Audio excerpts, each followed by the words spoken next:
शंकर भाऊ जगताप. धन्यवाद अध्यक्ष महोदय.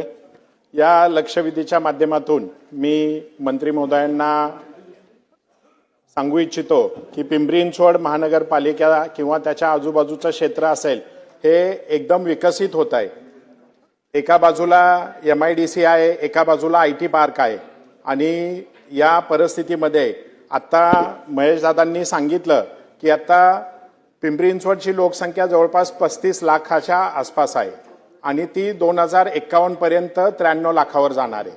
आणि अशा परिस्थितीमध्ये वाढती लोकसंख्या आणि वाढते विजेची मागणी यासाठी आपल्याला ठोस उपाययोजना करणं गरजेचं आहे.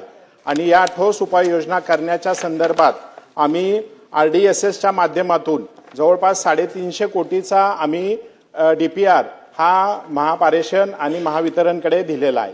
त्याच्याबाबतचे काही प्रश्न आहेत आणि त्याचबरोबर पिंपरी चिंचवड शहरात आणि विशेषतः करून माझ्या चिंचवड मतदारसंघामध्ये जो काही विकसित भाग होतोय त्याच्यामध्ये रावेत, किवळे, मामुर्डी, वाकड, ताथवडे, पिंपळे, सौदागर या भागामध्ये पायाभूत सुविधा खूप कमकुवत आहेत आणि पायाभूत सुविधा कमी होत असताना आणि हिंजवडी IT पार्क बाजूला असल्यामुळे वर्क फ्रॉम होम ही संकल्पना आमच्या परिसरामध्ये खूप जास्तीची आहे आणि अशा परिस्थितीमध्ये विजेचं वितरण व्यवस्थित होत नाही, लाईट जाण्याचा प्रकार खूप आहे. यासाठी मी मंत्री महोदयांचं लक्ष वेधू इच्छितो की या पायाभूत सुविधा आणि मनुष्यबळ त्याचबरोबर भूमिगत केबल असेल, ट्रान्सफॉर्मर असेल, फीडर असेल, उच्चदाब वाहिन्या असतील आणि उपकेंद्र असेल हे आमच्या भागात होणं गरजेचं आहे. या अनुषंगाने मी आपल्याला काही स्पेसिफिक प्रश्न या माझ्या मतदारसंघ आणि पिंपरी चिंचवड शहराच्या बाबतीतले आपल्याला वेधू इच्छितो. याच्यामध्ये महापारेषण कंपनीकडे जवळपास गेली 1.5 वर्षापासून ताथवडे उपकेंद्राचा म्हणजे अतिउच्च दाबाचा प्रस्ताव हा गेली 1.5 वर्षापासून हा तिकडे प्रलंबित आहे. तो त्याला कधी मान्यता मिळणार हा माझा पहिला प्रश्न आहे. दुसरा प्रश्न आहे पिंपरी उपविभागाअंतर्गत राहटणी अति उच्च दाब उपकेंद्रात अतिरिक्त पॉवर ट्रान्सफॉर्मरला मंजुरी देऊन क्षमता कधी वाढवणार. त्याचप्रमाणे तिसरा प्रश्न जो महेशदादांनी विचारला आणि मी आहे 350 कोटी RDSSच्या माध्यमातून जे काही आम्ही Nagpur Pune special assistance scheme योजनेअंतर्गत 156 कोटी आणि RDSSच्या माध्यमातून 192 कोटी या प्रस्तावाला कधी मंजुरी मिळणार. आणि चौथा माझा प्रश्न आहे की वाढती वीज ग्राहकांची संख्या पाहता आपण जे महावितरणाचे काळेवाडी शाखेचे नवीन राहटणी शाखा कार्यालय, हिंजवडी शाखेचे नवीन पुनवळे शाखा आणि बिजलीनगर शाखेचे नवीन गुरुद्वारा शाखा कार्यालय स्थापन करण्याकरिता तांत्रिक विश्लेषण करून कार्यालयाचे विभाजन करण्याचे शासनाकडे पाठवण्यात आलेला प्रस्ताव तातडीने मंजूर करावा असा हा माझा तिसरा प्रश्न.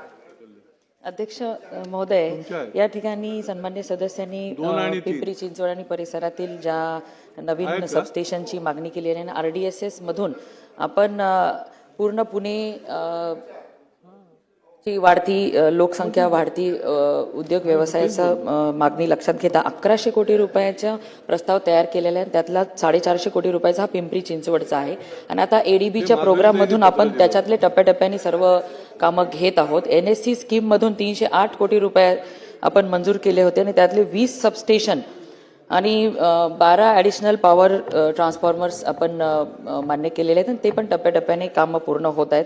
त्याचबरोबर MSKY 2 मधून सुद्धा आपण 108 कोटी रुपये त्यासाठी मंजूर केलेले आहेत. 5 सबस्टेशन पूर्ण झालेले आहेत, राहिलेली सुद्धा लवकरात लवकर पूर्ण होतील. आज NSC स्कीम मधून आपण 6 नवीन सबस्टेशनसाठी 90 कोटी रुपये पुणे आणि पिंपरी चिंचवड परिसरासाठी बजेट ठेवलेलं आहे आणि आपण ज्या ताठवडे आणि परिसरातील सबस्टेशनच्या बद्दल मागणी केलेली निश्चितच त्याचे पूर्ण पाहणी करून क्षमता वाढीची गरज लक्षात घेता आपण आयोगाकडे त्या मान्यतेसाठी या सर्व प्रस्तावांना पाठवू. प्रश्न प्रलंबित आहे तो आपल्या महावितरणकडनं प्रस्ताव पास होऊन महापारेषणकडे गेलेला आहे आणि महापारेषणकडे गेली 1.5 वर्षापासून तो प्रलंबित आहे.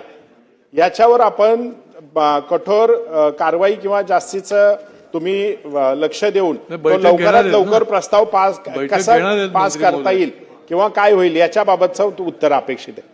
तो ताठवडेचा प्रस्ताव एवढे दिवस सन्माननीय सदस्य जर सांगता एवढे दिवस प्रलंबित आहे तर निश्चित त्याचं तपासणी करून का तो प्रलंबित आहे आणि प्रलंबित ठेवणाऱ्यांवर कारवाई करू आणि आपण लवकरच ह्या पुणेच्या सर्व सदस्यांसोबत एक बैठक पुण्यामध्येच बैठक आयोजित घेणार. करू. अध्यक्ष महोदय.